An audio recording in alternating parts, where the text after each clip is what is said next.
What is up, you guys? It's your girl Stena, and I'm back here with another YouTube video. If you're new to my channel, make sure to give this video a like. Make sure you guys comment and subscribe to the channel and turn on the post notifications so you guys are notified every time I drop a new video. Today's video, I'm going to be doing a business Q&A. I've been wanting to do this video from like last year, but now that I have a YouTube channel and I'm back on it, I'm trying to be serious. I thought, why not answer the questions and post it on my YouTube channel? So I'll be answering the questions. I asked my Instagram spam account and my business account to ask me questions for me to be answered in this video, which I did. So I narrowed down, I think I did 8 questions because most of the questions are repetitive and they all generalized and meant the same thing. So I kind of reworded them and made it into 8 questions, and I'll be answering those 8 questions in this video. So if you're interested in this video, stay tuned for the rest of the video and let's get right into it. So first, I'm going to start by introducing myself. For those who don't know me, my name is Shiloh. I am 19 years old. A lot of people think I'm way older than I actually am, but no. I'm 19. I was born in 2002. I'm a baby. No, but yeah, I'm 19 years old. I started my business. It's going to be 2 years in April, so it's been like a year and a half now. The name of my business is called Sena's Culture. Make sure you follow me on Instagram at Sena's Culture. Yeah, on Instagram, shop with me. I'll link my website and my Instagram in the description box below so you guys can check me out. And that's basically it. So let's get into this video. So I'm going to be reading the questions off of my phone. So the first question is, what made you start your business? So I started my business a year and a half ago, and before I started my business, I was always somebody that was like, I never had free time. Like from I turned 16, I got a job, and I just been like school and working. Like I was working 40 hours while still being in high school. So like I never had free time. So I never really sat down and thought about my life. Like, what did I want to do after high school? Where did I see myself in a couple of years? How was I going to set myself up to be where I wanted to be? I was kind of more so living in the moment, you could say, because my time was more so occupied with school and working this job that's basically a full-time job, but I wasn't really a full-timer, if that makes sense. I ended up graduating high school a semester early, so I finished my last year in January, and I was off from January to September because I was planning on going to college, which I never ended up going to school, like post-secondary school, but I was planning on to go. And I was said, like, okay, you're not just gonna sit down on your bum and do nothing all day. Like, if I'm not going to school, I need to go make money. So I already had a full-time job. This time I was already full-time, and I went and got a second full-time job. So I was working 2 full-time jobs from January till March. And the whole pandemic really, like, the pandemic is what gave me the time to actually sit down and kind of reflect on my life, what I wanted and so forth. Because like I said, in life, when you're so caught up worrying about, like, you know, making money and stacking your money and trying to get ahead of the game at a young age, you really don't really have time to sit down and really think about you, how you're doing mentally, emotionally, spiritually, physically, all of that stuff.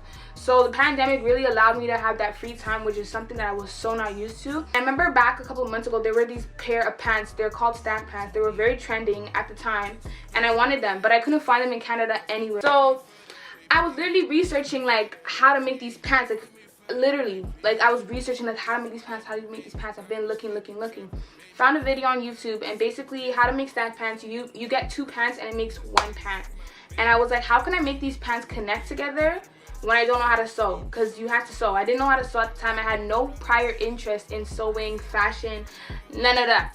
Okay, so I was like, how can I make these pants stick together without having to sew? So I'm like, ding, staples. My pants from Walmart. I got my stapler and I stapled them just together. Okay, and that's how I made the stack pants. So after I made the pants, I posted it on my spam account on Instagram, and like I got like over 20 comments of girls like complimenting the pants and asking for a pair and telling me I should start a business out of it.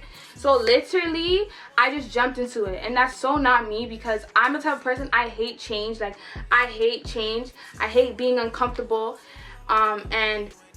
but I'm also an overthinker. So if I were to sit down and think, like, okay, what do I want to start a business out of? What is it going to be of? How am I going to promote it? Like, I would overthink myself to the point where I would probably never launch the business, because I overthink the littlest things. Like, I just get in my head about a lot of things, and I don't like to think too much. If I want to do something, I just jump into it, and I'm just like F it. Like, if I make mistakes, it's a part of the process. You live and you learn. That's just me, spontaneous. Because if I sit down and plan something, I'm never going to do it. So my business was not something that I sat down and said, okay, I'm going to launch this in 2021. I'm going to make a business account. This is the name of it. This is my goal. I had no plan. Literally no plan. I just made my Instagram account and I started taking orders. And that's basically how I started my business, and everything after that has just been history. So the second question is the meaning of my business name. So like I previously said, the name of my business brand is Senna's Culture. The meaning Senna is, the meaning behind the word Senna is, that's my nickname that my mom calls me. She's been calling me that. When I googled it, the proper definition is meaning bringing heaven to earth. And I mean, anyone who met me, you know what I bring. You know what I bring to the table. The meaning of that was my mom's nickname for me was Senna. And then culture, my brothers will always be like, oh, for the culture, do it for the culture. So I'm just like, let me name it Senna's Culture. Because when people wear my brand, I want them to represent the culture. Do it for the culture, what my brand represents, which is just your own individuality, confidence, and just owning your shit. You feel me? The reason why I named it Senna's Culture and had nothing to do with my own identity was because I didn't want people to buy stuff from my brand because, oh, I'm gonna support Shaz. I wanted people to buy my brand because they liked what they see. The F support. And I always will say that because when you launch your business, most of your sales are gonna be based off of people supporting you, if you're lucky. After that support dies down and they bought the 1-2 purchases, what's going to make your business grow is people you do not know, random people, returning customers. So don't depend on support. I will talk about that later on in this video, but if support is what you're depending on to make your business grow, you're going to be waiting a very, very long time. The third question is, where do you see your business in a few years? So like I said, I'm not a person that's like, I'm not really a big planner. I don't really like I don't like to like sit down and plan things because again, I'll overthink it, get in my head. When I set goals for myself, I set short-term goals. Like obviously long-term, I have an idea of what I want to do and what that looks like for me, but I don't ponder on that and put too much thought into that because that just puts too much, like, it gives me too much anxiety. I do short-term goals. So I'm going to be like, this week, what do I want to get done? This month, what do I want to get done pertaining to my business? I don't do this year, next year, 3 years, because I just get in my head, and then if 3 years come by and I don't get to the goal that I set for myself, I feel like a failure, like a disappointment to myself. So, but generally, where I see myself in the next couple of years is like, I have grown globally. I want to be big in the city, within the city, of course, but also want to go worldwide. Like I'm trying to, you know, tap into the American market, Atlanta, LA, New York. Those markets are huge. Those target audience is a huge target audience. I also want to open up a storefront. If not that, I want to have like multiple pop-up shops so people can come in person. Generally, I just see growth within my business. I see clarity in terms of what direction I want to take this. And I see a store. And I really see a movement. Like I don't want my brand to just be a clothing brand. Like I want it to be a movement. Like it represents more than your clothes. My brand, I don't want it to just be clothes, because clothes is way more than that. What you put on and how you wear your clothes tells a story, tells a lot about you. So I want my business to portray a message and for it to form into a movement.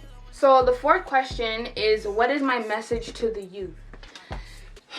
Honestly, this question, like there's so many different like topics I can talk about for the youth and messages that I can like send to the youth.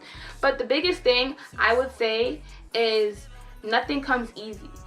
This generation, I find a lot of times we have resources on our fingertips to the point where we don't even know what to do with these resources. There's so many ways to make money in this world. Like you can make money by sitting in your bed. You can make money by taking pictures. You can make money by making videos.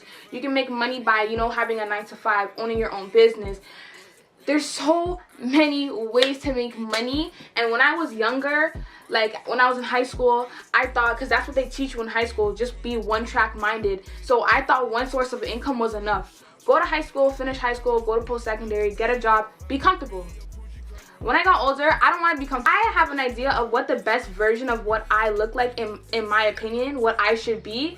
And I want to, throughout my lifetime and my journey, I want to see how close I can get to that. Like, where can I exceed my limits?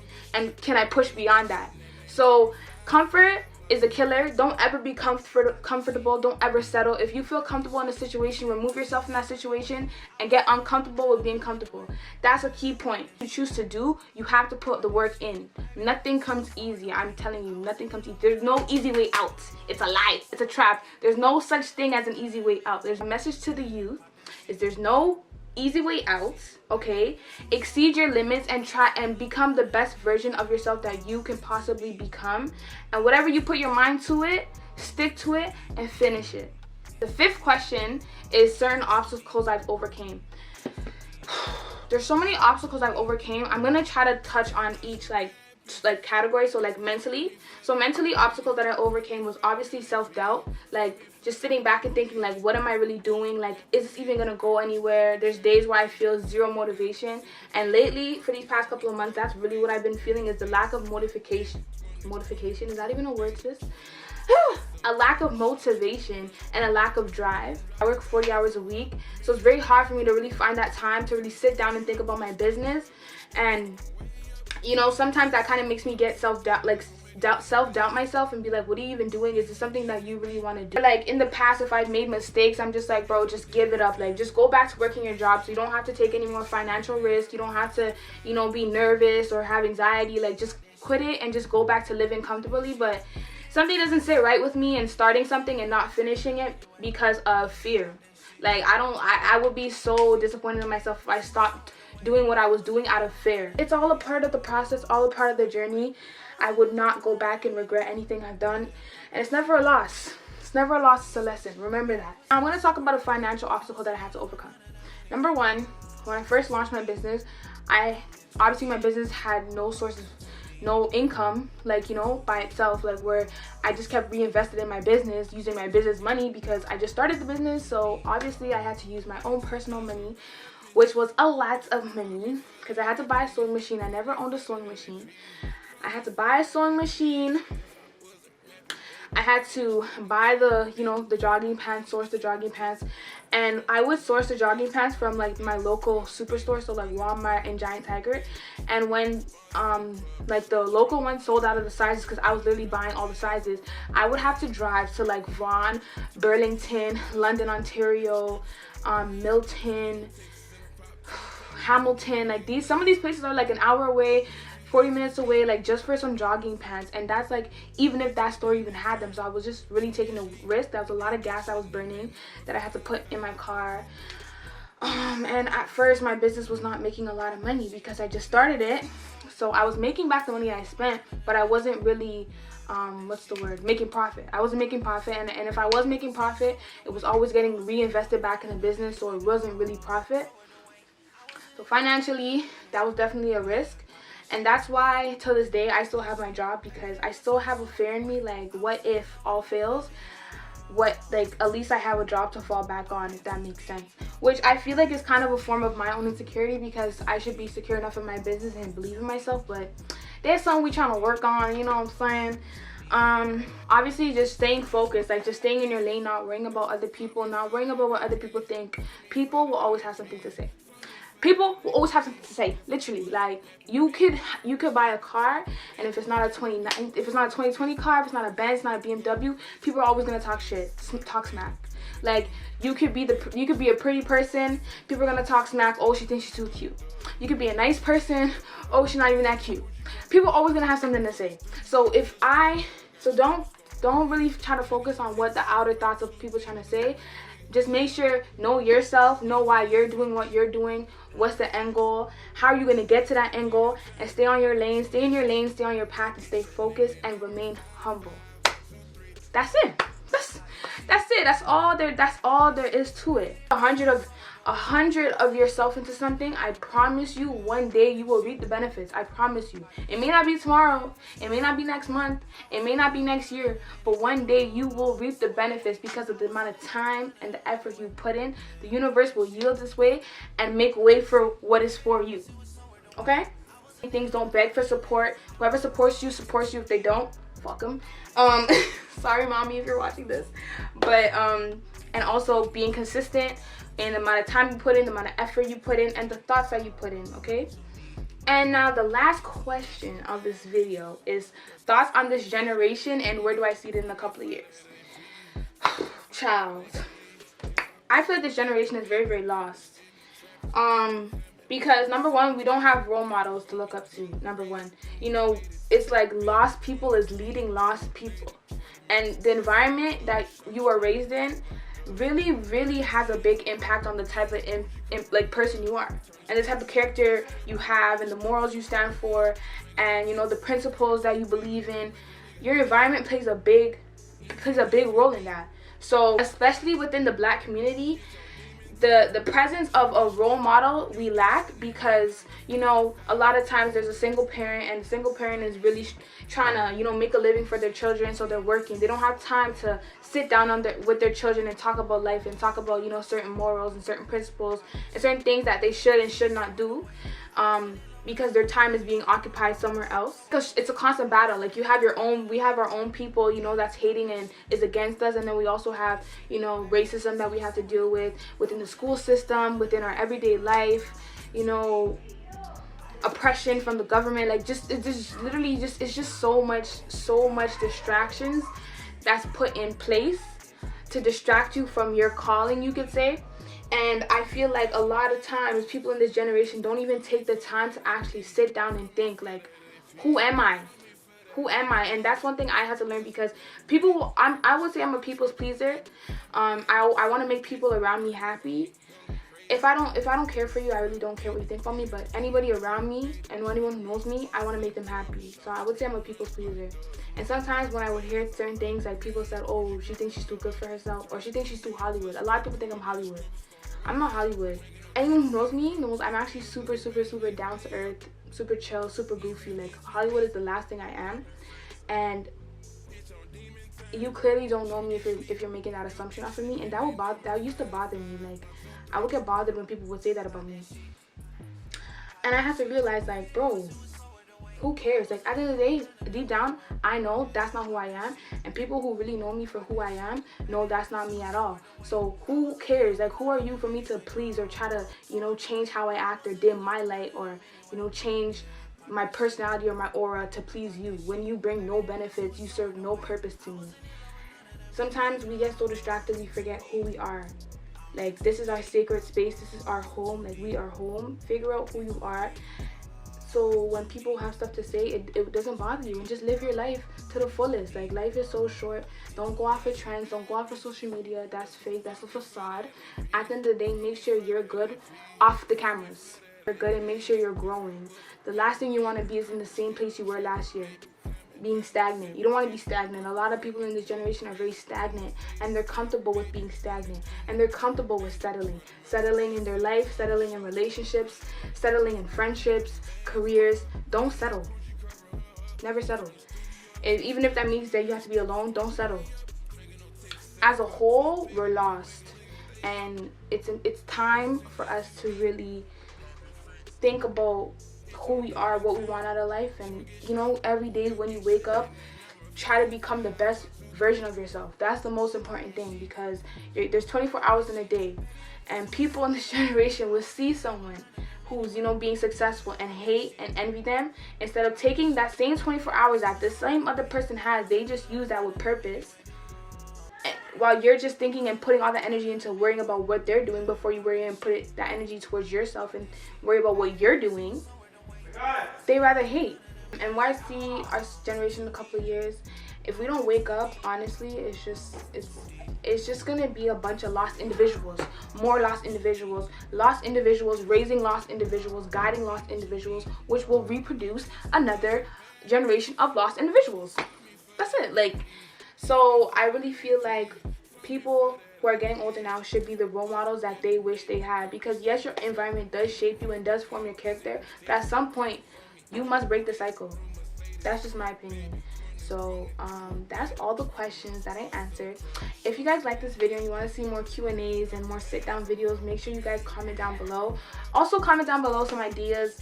I'm planning on doing like I'm trying to do more content when it comes to like hauls and sit downs, get ready with me, story times, all of that. Even though story times are gonna be a bit hard, because I don't even want anybody in my business like that, you feel me? But it is what it is.